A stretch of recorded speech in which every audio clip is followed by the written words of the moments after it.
A'udzubillahi minasyaitonirrajim. Bismillahirrahmanirrahim. Assalamualaikum warahmatullahi wabarakatuh. Alhamdulillah. Alhamdulillahilladzi arsala rasulahu bil huda wa dinil haq liyuzhirahu 'ala ad-dini kullihi wa kafa billahi shahida. Wa ashhadu an la ilaha illallah wahdahu la syarika lah wa ashhadu anna Muhammadan abduhu wa rasuluh. Ya ayyuhalladzina amanu taqullaha haqqa tuqatih wa la tamutunna illa wa antum muslimun. Ya ayyuhan nasu taqu rabbakumul ladzi khalaqakum min nafsin wahidah wa khalaqa minha zawjaha wa batha minkum rijalan katsiran wa nisaa wattaqullaha alladzi tasaaluna bihi wal arham innallaha kana 'alaikum raqiba. Ya ayyuhalladzina amanu taqullaha wa qulu qawlan sadida yuslih lakum a'malakum wa yaghfir lakum dhunubakum wa may yuti'illaha wa rasulahu faqad faza fawzan 'azima.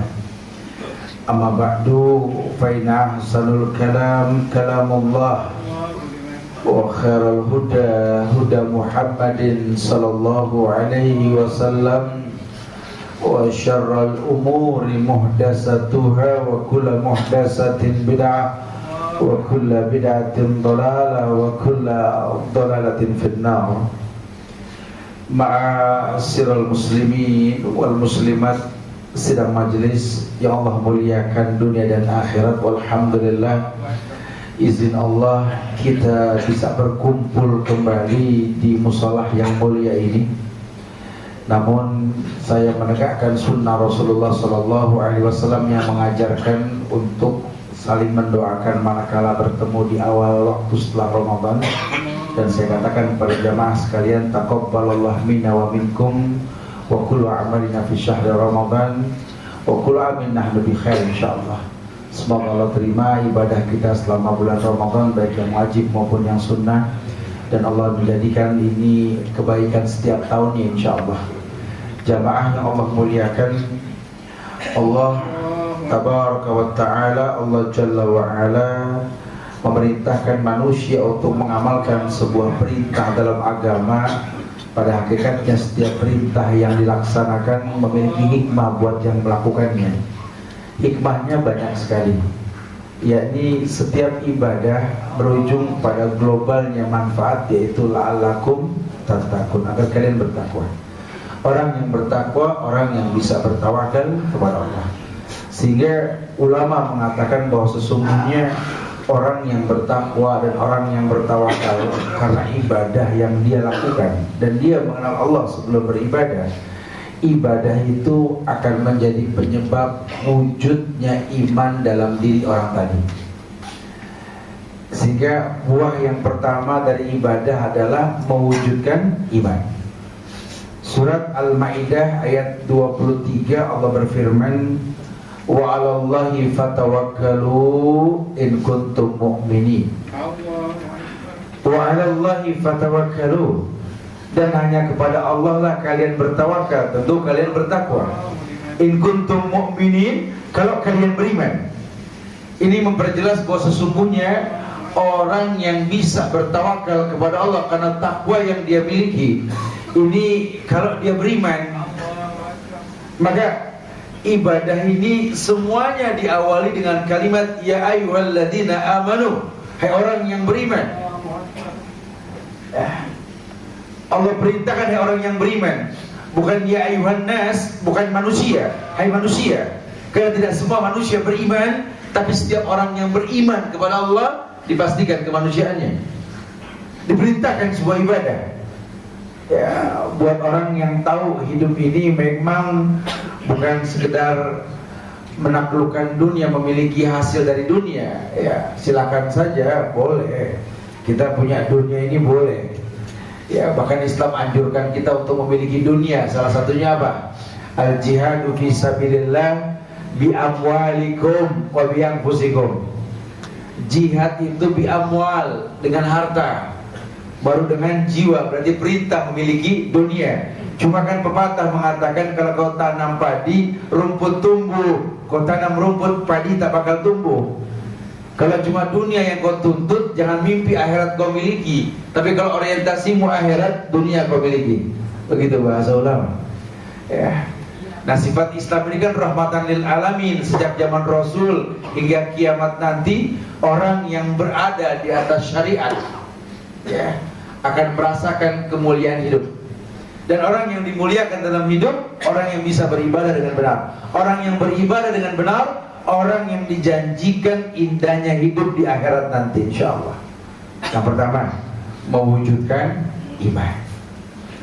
Yang kedua, yakni orang yang beribadah dengan benar, dia akan memiliki kemuliaan, dan buah dari ibadah tersebut adalah ketenangan jiwa dan kebahagiaan hati. Jiwanya tenang, hatinya bahagia.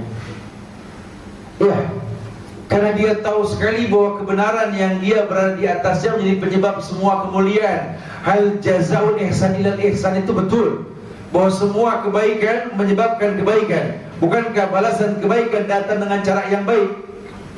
Sehingga dia tidak mungkin membuat sebuah sabab yang buruk untuk mendatangkan kebaikan. Tidak. Allah berfirman dalam Al-Quran surat An-Naml ayat 79, "Fatawakkal 'ala Allah innaka 'alal haqqil mubin."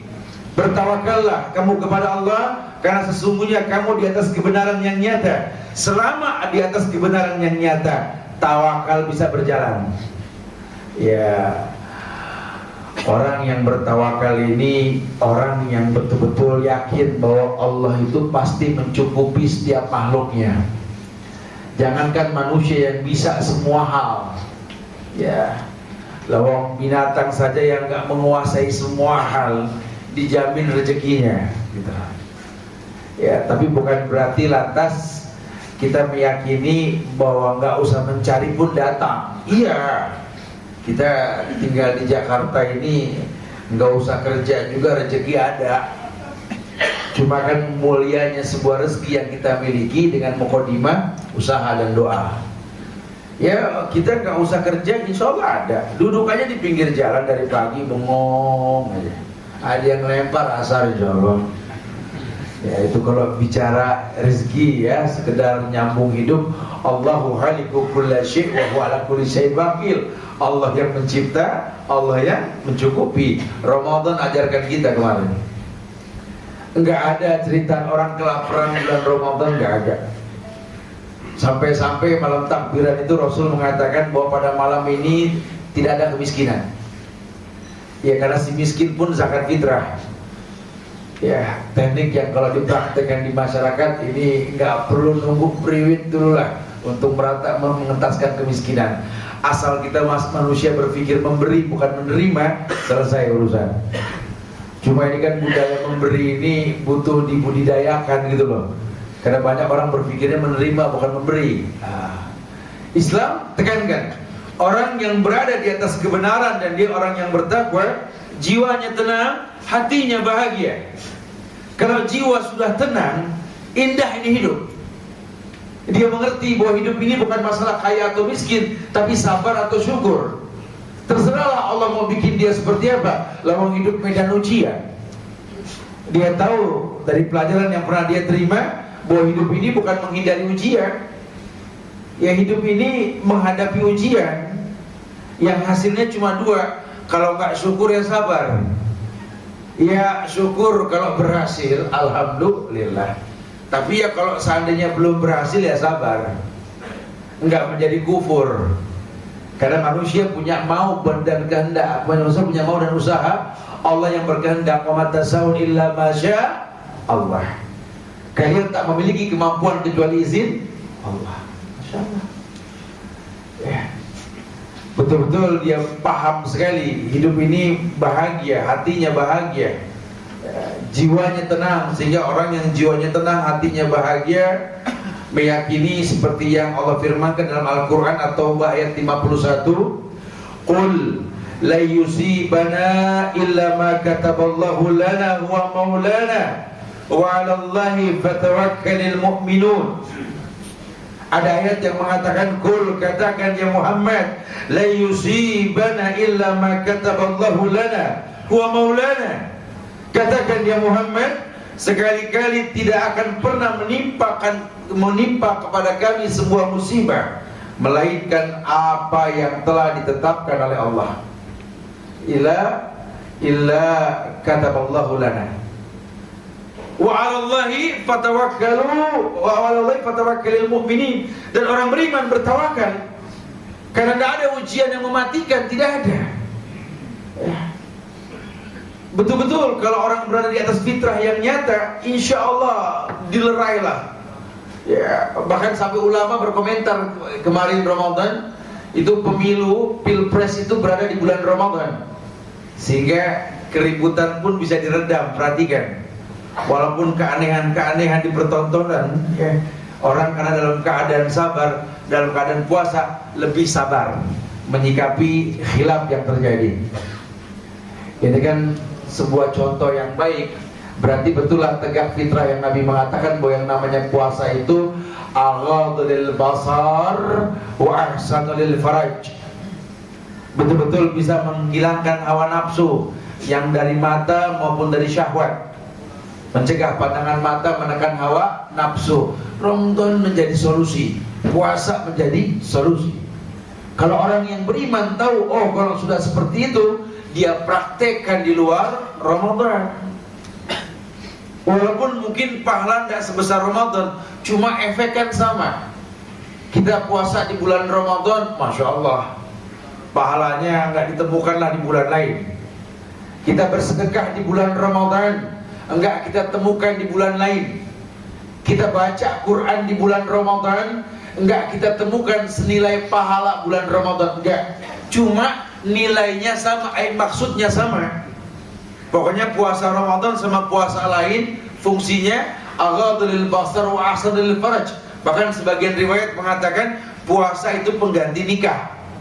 Yang belum mampu menikah suruh puasa. Orang yang bersedekah, ya Masya Allah, ya ini bersedekah yudhibal bala, menghilangkan bala. Walaupun mungkin pahalanya nggak sebesar pahala sedekah di bulan Ramadan, di bulan lain tetap bersedekah. Dia tahu sekali ini ibadah membuat jiwanya tenang. Yang kalaupun apa yang terjadi nanti, kematian misalkan mendatangi dia, karena kullu nafsin dha'iqatul maut, setiap yang hidup pasti didatangi oleh kematian, jiwanya tenang, terpanggil dengan ayat yang dikumandangkan, ya ayyatuhan nafsul mutmainnah. Wahai jiwa-jiwa yang tenang. Siapa yang jiwanya tenang? Ya si kaya yang bersyukur, si miskin yang bersabar. Atau orang yang sukses bersyukur, orang yang gagal bersabar. Jiwanya tenang. Dia tahu sekali, la yukallifullahu lah nafsan illa wus'aha. Allah gak mungkin uji luar batas kemampuan. Kalau perlu orang yang berilmu ini jatuh kakinya berdarah pun mengatakan alhamdulillah, karena darah keluar, masih keluar, gitu lah. Karena ada yang jatuh darah nggak keluar, mayit, betul. Oh alhamdulillah masih keluar, betul ya. Ini karena kalau nggak berdarah ini tukang betadin siapa yang beli, gitu ya.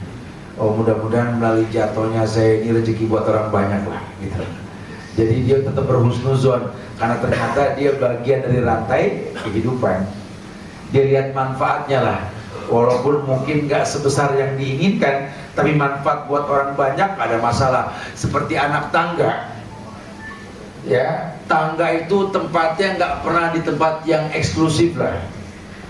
Ini tempatnya tangga ini kalau gak di pojokan rumah, di belakang samping awning, betul. Tapi itu tangga penting buat orang untuk mencapai tingkat berikutnya. Kadang manusia seperti itu. Ya. Kita dituntut untuk bermanfaat buat orang lain walaupun nggak tampak. Ya seperti garam bersama gula lah. Ya manis terasa wujud nggak tampak. Asin terasa wujud pun tak tampak. Ada hikayat yang seperti itu. Seorang ulama punya anak.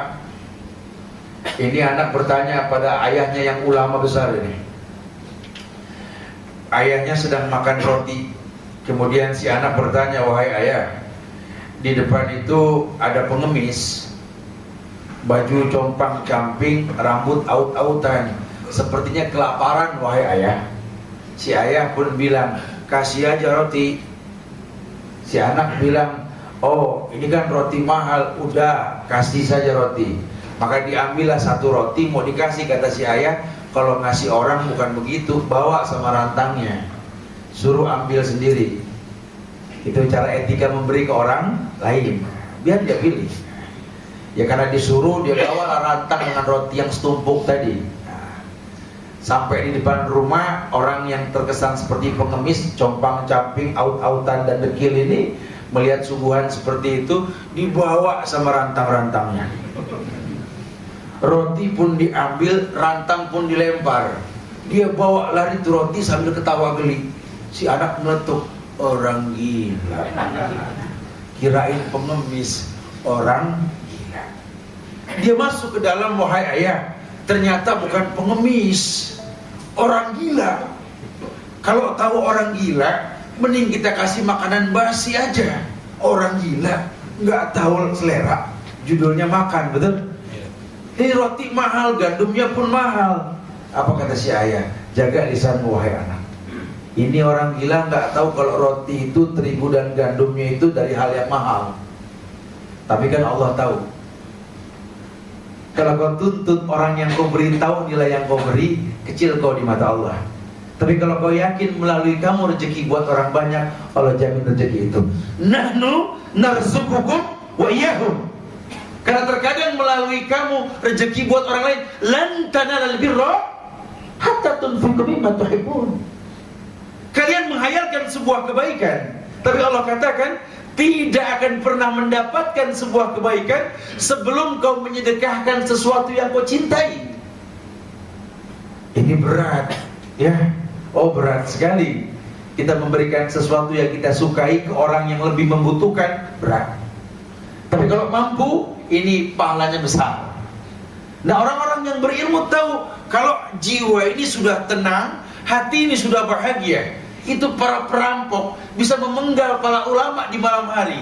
Kenapa? Karena kalau dia tahu jadi harta yang paling besar dimiliki oleh orang-orang soleh adalah bisa bangun malam dan tahajud. Harganya mahal sekali. Udah gak perlu lagi dunia. Yang dia tahu berjumpa dengan Allah, meraih Allah di waktu-waktu yang telah ditentukan. Insya Allah.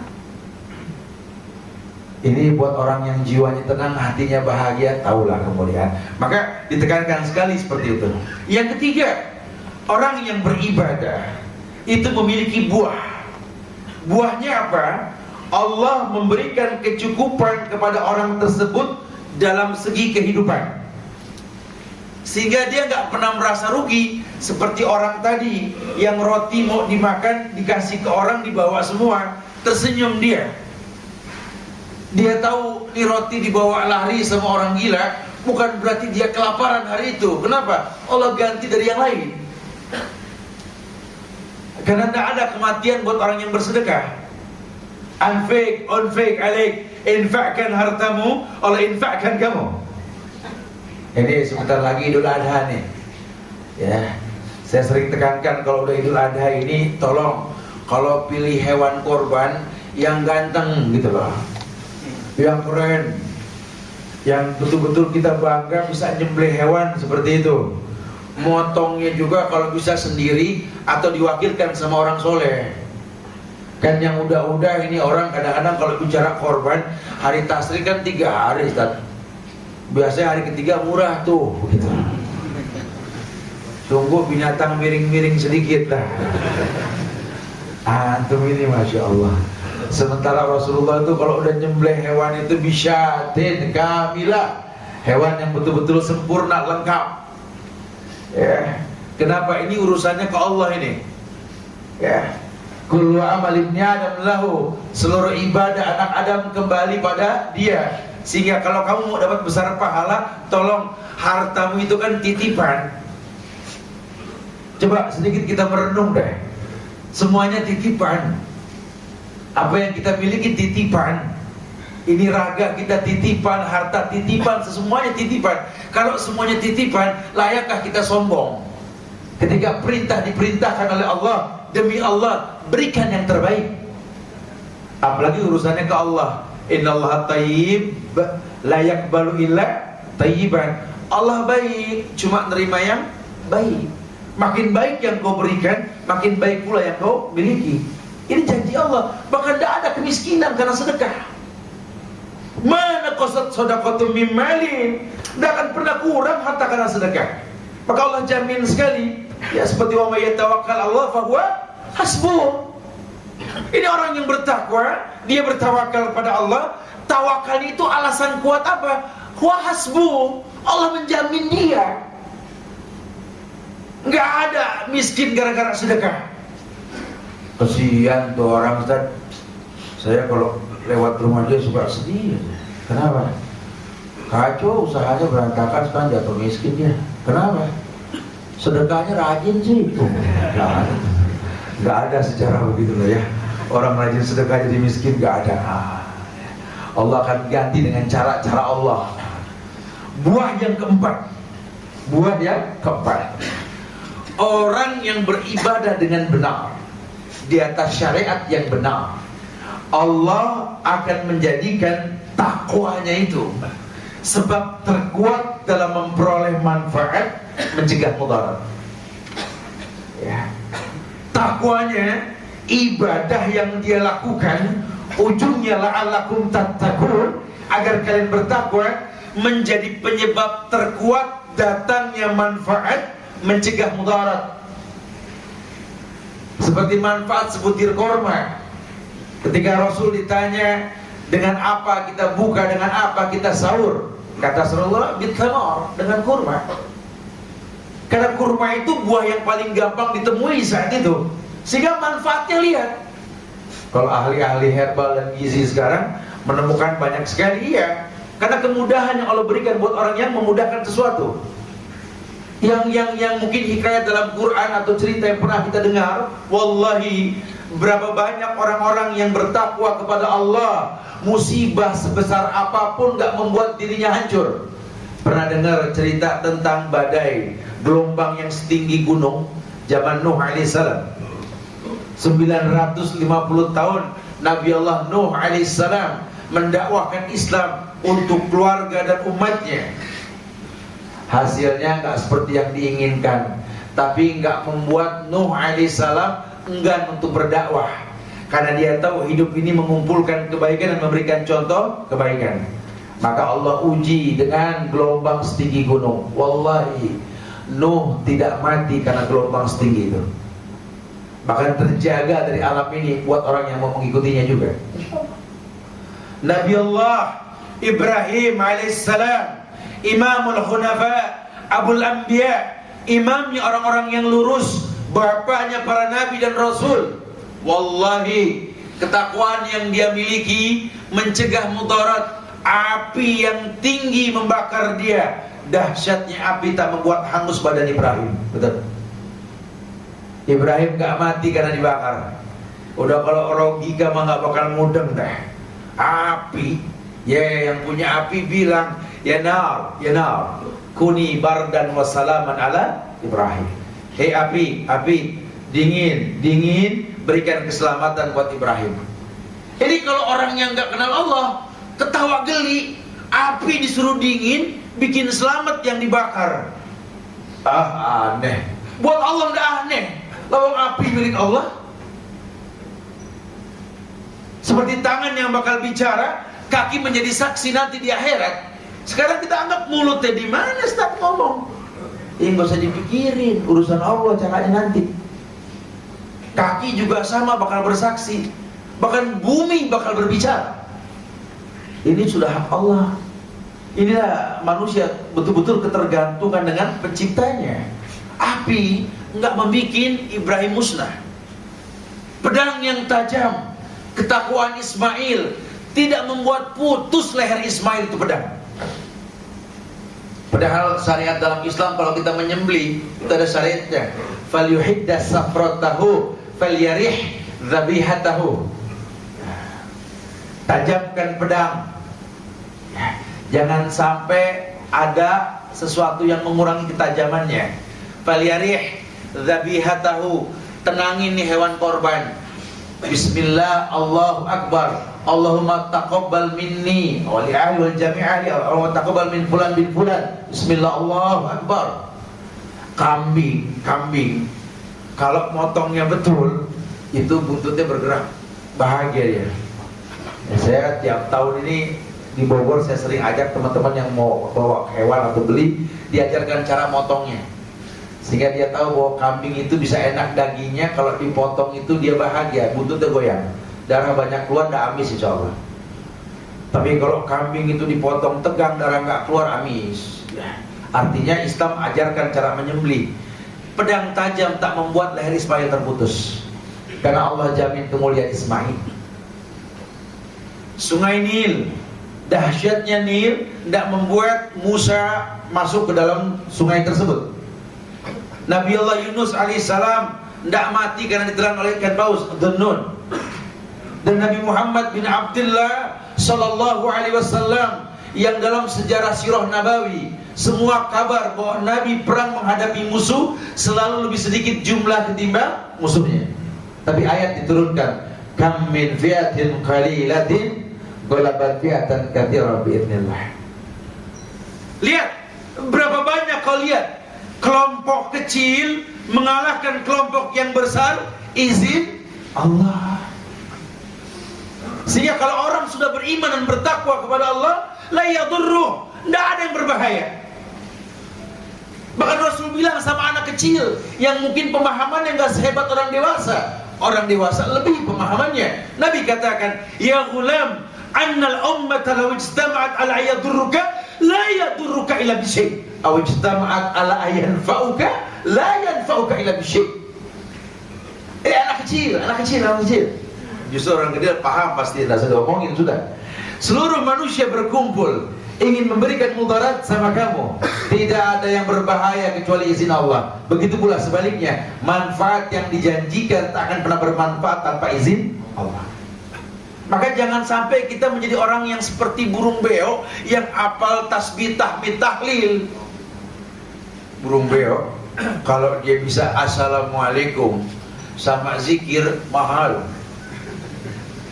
Ada orang punya burung beo, sayang sama tuh beo, dia guru ngaji. Tuh beo tinggal tantar, assalamualaikum, assalamualaikum, assalamualaikum, subhanallah, la ilaha illallah, itu yang mahal.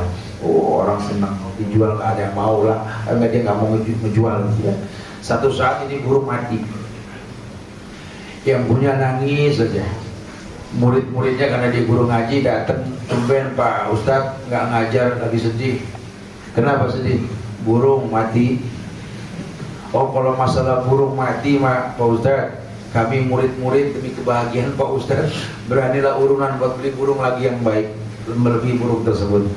Permasalahannya bukan beli burung, ini burung terlatih di mulutnya la ilaha illallah, assalamualaikum dan lain sebagainya. Pas kemarin mati ditegrep kucing, malah keak-keak, bukan la ilaha illallah. Saya pikir coba jangan-jangan saya kayak begitu, apa la ilaha illallah bila dicabut nyawa keak-keak gitu loh. Pelajaran buat kita. Jadi jangan cuma sekedar ucapan di lisan, tolong aplikasikan dalam kehidupan. Karena banyak orang ketakutan dari kemarin, masalah pilpres, masalah bencana ini, bencana itu, khawatir berlebihan. Dia lupa ada Allah. Indonesia hancur, kiamat kecil. Kiamat besar pun tertunda karena masih banyak orang tua yang mau beristighfar di malam hari, betul? Jangan lupa, ad-du'a silahul mu'min, doa itu senjata orang beriman. Yang penting takwa dan iman betul-betul dipertahankan dan dibaguskan. Allah nak memberikan mudarat pada negeri ini insyaallah. Seperti kekhawatiran pasukan Khalid ketika Khalid berhadapan dengan Jenderal George dari Romawi. Kacau dah, Khalid ketemu batunya ini. Ini jenderal nggak pernah kalah perang ini. Kacau dah, kacau. Ternyata Allah pertontonkan keunikan, justru sebelum perang itu jenderal masuk Islam. Mana kita tahu betul? Sehingga hikmah ini banyak sekali. Jangan kita lupa bahwa Allah memantau apa yang kita lakukan. Jangankan gerakan dan ucapan yang kita ragakan, demi Allah, bahkan hati yang terbesit kalimat di dalamnya Allah tahu.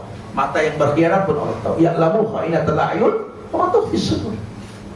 Maka demi Allah, orang yang betul-betul beribadah dengan baik, dia mengerti bahwa Allah tidak buta dalam mengetahui kemuliaan yang dijanjikan. InsyaAllah, mudah-mudahan Ramadan yang kita berada di atasnya, ibadah yang kita lakukan betul-betul membuat kita lebih baik setelah ini.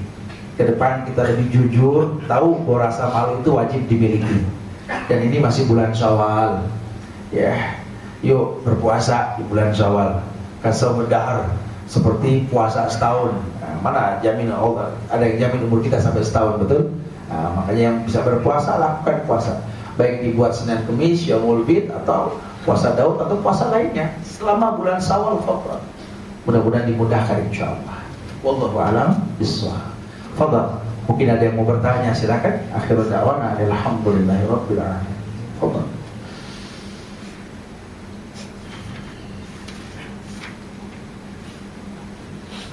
Ya, fadhal, silakan. Ayo tuh. Saya mau tanya Ustaz mengenai puasa sunnah. Baik. Nah, puasa sunnah kan sebagian salaf ada yang menyembunyikan puasa Ya. sunnah. Nah, kali ini kita banyak yang berpuasa Senin Kemis, kemudian banyak yang ngajak makan. Apakah kita boleh menolaknya? Saya puasa sedang berpuasa atau gimana? Nah, ya, tersebar di internet kalimat-kalimat seperti itu, bahwa banyak sekali salafus saleh, ulama-ulama terdahulu itu yang menyembunyikan hal sunnah, karena memang fitrah yang namanya sunnah itu disirkan, bukan dizaharkan gitu. Tapi akhirullah, namun menyembunyikan bukan berarti menghilangkan gitu. Artinya selama memang yang sunnah bisa menyebabkan yang wajib itu sempurna, maka dipandang mulia oleh Islam. Contoh, antum sedang puasa sunnah, tapi ada kewajiban yang antum harus tidak puasa, karena kalau dengan antum puasa nggak mungkin maksimal gitu ya, maka meninggalkan yang sunnah menjadi nilai lebih buat yang wajib. Nah, dan jangan pernah ragu gitu loh, karena banyak juga orang yang ragu. Ragu artinya nggak berani untuk itu. Seperti kemarin ada seorang ibu bertanya ke saya itu di Rivoria Depok pengajian itu ya. Saya bingung Ustaz, saya seumur hidup ini nggak bisa puasa Syawal. Kenapa? Karena suami saya ini harus dilayani setiap siang gitu loh. Saya mau bilang apa? Dan saya kesel sekali, saya jadi nggak bisa puasa. Oh salah. Jadi kewajiban bukan sunnah. Kecuali kalau ibu punya hutang puasa, bapak nggak boleh gitu kan, karena ini kewajiban. Tapi nggak sunnah apa muskil. Atau mungkin Anda tahu bahwa bekerja ini adalah kewajiban buat kita, orang laki wajib mencari nafkah.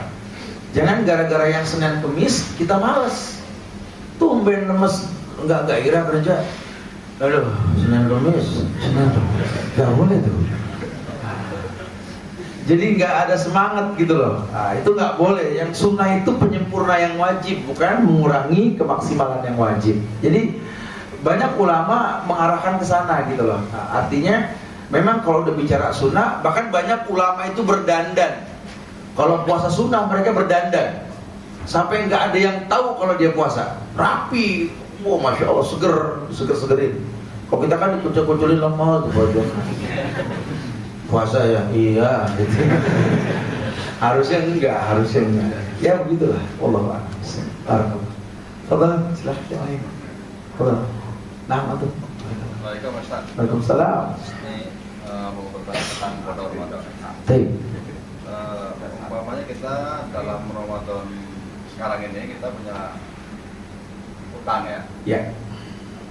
Umpamanya bayar Ramadan tahun depan, bukan tahun yang depannya lagi, itu bisa nggak? Baik. Ayo. Utang dalam Islam, dain, utang, baik utang materi maupun utang puasa, itu sampai kapanpun harus dibayar. Bahkan kita meninggal menjadi waris. Makanya ini utang jangan diremehin nih. Kalau dulu memang kita sengaja nggak puasa, tahu puasa wajib cuma nggak mau puasa, la qadha lana, nggak ada qadha buat kita. Orang yang meninggalkan puasa dengan sengaja tanpa uzur, maka nggak ada qadha. Yang ada tobat. Enakan gitu dong. Enak dari mana? kalau diterima taubatnya, kalau enggak gitu ya. Tapi kalau memang dia sakit, ya kemudian sembuh dalam bulan Ramadan, dia harus bayar ya utang sampai kapanpun utang gitu loh ya. Ya walaupun mungkin 2 tahun yang lalu, 3 tahun yang lalu. Nah tapi memang ada ijtihad ulama. Nah, buat orang yang tahu hutang namun enggan membayarnya dipercepat, ada apa denda fidyah. Tapi itu pendapat. Nah, pendapat artinya yang sahih tetap yang wajib mesti ditunaikan. Nah, jadi walaupun mungkin sekian tahun yang lalu, hatta dia masih hidup, kemudian dia punya hutang tapi sudah renta, dia sudah tidak mampu lagi membayar hutang, anaknya itu wajib membayarkan. Ya makanya ya harus diingat tuh hutang. Ya, lumayan beda Nggak cukup bayar fidyah, karena utang fidyah bayar fidyah, utang puasa bayar puasa. Ya kan saya pernah bilang, disinilah manfaat banyak anak, ya bisa bagi-bagi utang. Wallahu a'lam bishawab. Tapi insyaallah manfaatnya yang disampaikan kepada saya pribadi, berjamaah sekalian ya. Insyaallah saya minta maaf pada kekurangan, kesempurnaan hanya milik Allah. Mudah-mudahan kita istiqomah di atas sunnah ya. Ya saya harus sampaikan kemarin di Papua juga teman-teman dikasih kirim salam Ustaz sama teman-teman di DDI kata insyaallah mudah-mudahan saya sampaikan. Wallahu a'lam bishawab, mudah-mudahan manfaat insyaallah. Saya minta maaf pada kekurangan, kesempurnaan hanya milik Allah. Kita tutup kafaratul majlis. Subhanaka wa bihamdika asyhadu an la ilaha illa anta astaghfiruka wa atubu ilaik. Assalamualaikum warahmatullahi wabarakatuh.